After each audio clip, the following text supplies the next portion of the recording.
நீங்கள் எத்தனையோ பேய் வீடுகளை பற்றி கேள்விப்பட்டிருப்பீங்க. ஆனால் உலகத்திலேயே மிக கொடூரமான, பார்ப்பதற்கே நரம்புகளை நடுங்க வைக்கிற ஒரு தீவை பற்றி உங்களுக்கு தெரியுமா?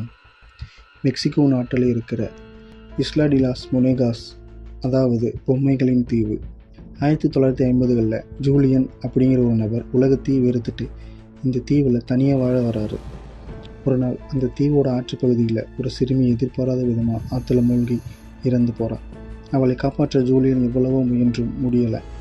அடுத்த நாள் அதே ஆற்றுல அந்த சிறுமியோட ஒரு பொம்மை மிதந்து வருது. அதை எடுத்து ஜூலியன் அந்த சிறுமியோட ஆத்மா சாந்தி அடையணும்னு அங்கிருந்த ஒரு மரத்தில் கட்டி தொங்க விட்டுறாரு. ஆனால் அதுதான் அந்த தீவோட ஒட்டுமொத்த சாபத்தோட ஆரம்பம்னு அவருக்கு தெரியலை.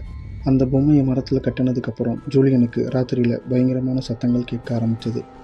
யாரோ அழுகிற சத்தம், நடக்கிற சத்தம், எனக்கு இன்னும் பொம்மைகள் வேணும் அப்படின்னு ஒரு சிறுமியோட குரல் அவர் காதில் கேட்டுகிட்டே இருந்தது. சிறுமியோட ஆவி தன்னை எதுவும் செய்திடக்கூடாதுன்னு பயந்த ஜூலியன் அடுத்த 50 வருஷத்துக்கு குப்பையில் கிடைக்கிற பொம்மைகள், ஆற்றுல மிதக்கும் பொம்மைகள், கைகால் உடைந்த பொம்மைகள்னு எல்லாத்தையும் தேடி தேடி எடுத்து அந்த தீவு முழுக்க மரங்களால் தொங்க விட ஆரம்பித்தார்.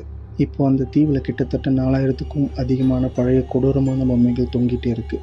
அங்கே போகிற சுற்றுலா பயணிகள் சொல்கிற விஷயம் என்ன தெரியுமா?